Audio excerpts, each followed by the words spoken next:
복통이나 혈변, 체중 감소가 지속한다면 이 질환을 의심해봐야 합니다. 바로 크론병인데요. 젊은 층에서 발병률이 높고 한 번 발병하면 재발하는 경우가 많기 때문에 더욱 주의를 기울여야 합니다. 오늘 내몸 보고서에서는 크론병에 대해 알아보겠습니다. 서울대학교 병원 소화기내과 강은혜 교수와 함께합니다. 어서 오세요. 네, 반갑습니다. 네, 반갑습니다. 자, 얼마 전 포털 사이트 실시간 검색어 상위에 크론병이 등장할 정도로 최근 이 질환으로 고민하는 분들이 많다고 하는데요. 크론병, 정확히 어떤 질환인가요? 네, 우선 크론병이란 입에서 항문까지 소화관 전체에 걸쳐 어느 부위든지 발생할 수 있는 만성 염증성 장 질환입니다. 궤양성 대장염과 달리 염증이 장의 모든 층을 침범하는데요. 염증이 장관벽 전체 층을 침범해서 깊은 궤양을 만들기 때문에 심각한 경우에는 장에 구멍이 나거나 주변 장기와 색기를 형성하는 누공, 복강 내 고름집을 유발할 수 있습니다. 크론병은 대장과 소장이 연결되는 부위인 회맹부에 발병하는 경우가 가장 흔하고요. 다음으로 대장, 소장 말단부, 소장에서 흔히 발생합니다. 아주 드물게는 위나 십이지장, 그런 상부 위장관에만 발생하는 경우도 있습니다. 원래 크론병은 백인에서 흔하고 동양인에서는 비교적 드문 병이지만 우리나라에서도 최근 크론병 환자 수는 점차 증가하는 추세입니다. 네, 가수 윤종신 씨가 이 질환으로 고생했다고 해서 더 알려진 것 같기도 한데요. 자, 그럼 이 크론병이 발병하는 원인은 무엇인가요? 우선 크론병의 원인은 아직 정확하게 밝혀지지 않았습니다. 딱 한 가지 요인이 아니라 여러 가지 위험한 요인이 복합적으로 작용한다고 알려져 있는데요. 먼저 유전적 소인을 가진 사람이 장내 미생물이나 세균과 같은 그런 변화와 같은 환경적인 요인의 영향을 받고 이에 따라 반응하는 개인의 면역 반응의 불균형 때문에 발생하는 것으로 보고 있습니다. 또 크론병에 가족력이 있으면 가족력이 없는 경우에 비해 발생 빈도가 높기는 합니다. 하지만 유전병은 아니고 유전적으로 정확하게 어떻게 전달되는지는 아직 밝혀지지 않았습니다. 한편은 또 서구화된 식습관도 발병에 기여하는 것으로 추정됩니다. 네, 유전적인 원인이나 서구화된 식습관을 그 이유로 말씀해 주셨는데 크론병 대표적인 증상은 어떤 것들이 있을까요? 우선은 크론병은 소화관에 염증이 생기기 때문에 소화관 증상, 그리고 전신 증상, 그리고 장관 외의 증상으로 나눌 수 있습니다. 크론병의 증상은 염증의 위치와 합병증에 따라 다르게 나타날 수 있는데요. 일반적으로는 소화관에 염증이 생겨서 복통, 체중 감소, 설사, 항문 통증과 같은 증상이 만성적으로 반복되고 혈변이 또한 발생할 수 있습니다.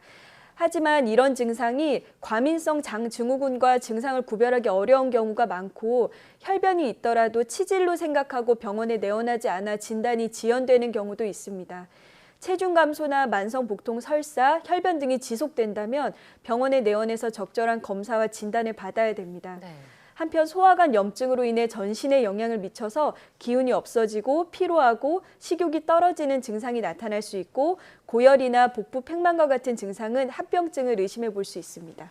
예, 그런데 이 크론병 환자가 10대, 20대에서 계속 늘어나고 있다고 들었습니다. 이 중장년층보다 걸리면 더 치명적이라고 하는데 그 이유가 있을까요? 우선은 크론병은 지금도 그렇게 흔한 병은 아니지만 최근에 10대나 20대부터 30대까지 그런 젊은 나이에서 상대적으로 더 많이 발생하고 있습니다.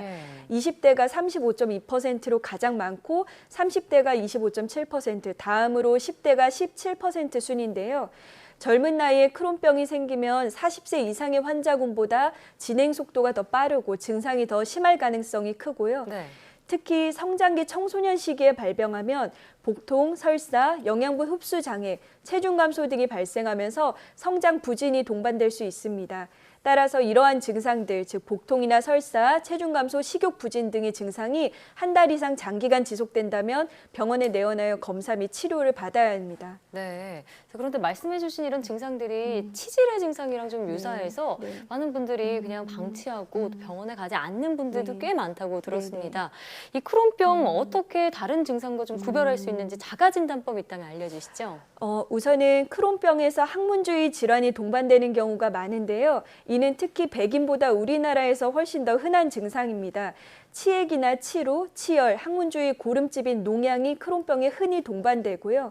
항문 증상이 먼저 발생한 다음에 나중에 크론병이 진단되는 예도 있습니다. 예. 만약에 혈변을 보거나 항문 출혈 또는 항문 통증이 있으면 치질일 수도 있지만 크론병과 같은 염증성 장질환 때문이거나 아니면 치질과 크론병이 동반된 것일 수도 있으므로 자가 진단하려 하시기보다는 병원에 내원하셔서 대장 내시경 검사를 비롯한 검사를 받아보시는 게 좋겠고요. 만일 처음에 항문 질환이 발생해서 쭉 검사를 했는데 크론병이 없는 것으로 확인이 되었더라도 만성적으로 특히 젊은 나이에 항문 질환이 여러 번 재발한다면 다시금 검사를 받아보는 것이 좋습니다. 예.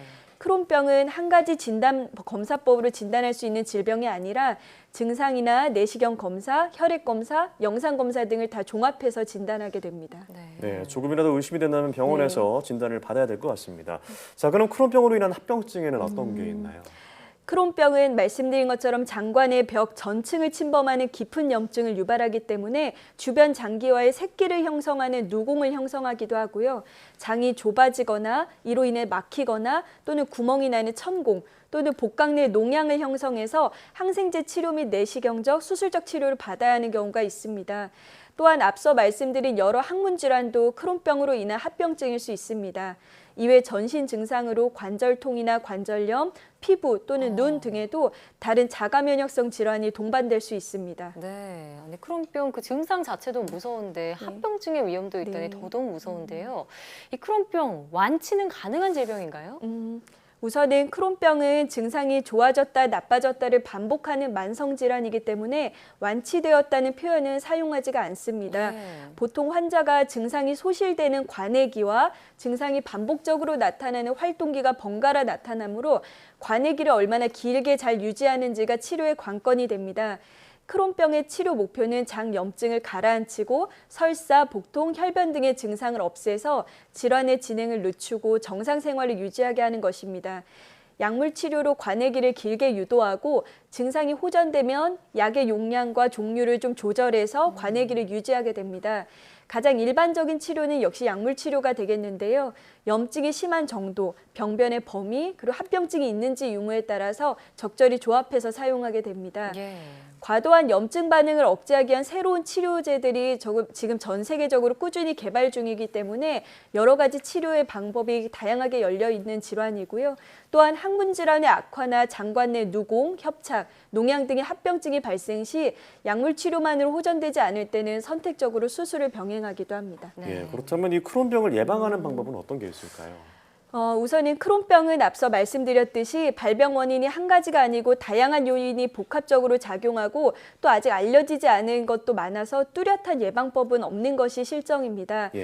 그나마 가장 권유드리는 것은 소염 진통제나 항생제를 무분별하게 사용하면 장내 미생물을 변화시킬 수 있기 때문에 무분별한 약물의 오남용은 지양하셔야 하고요.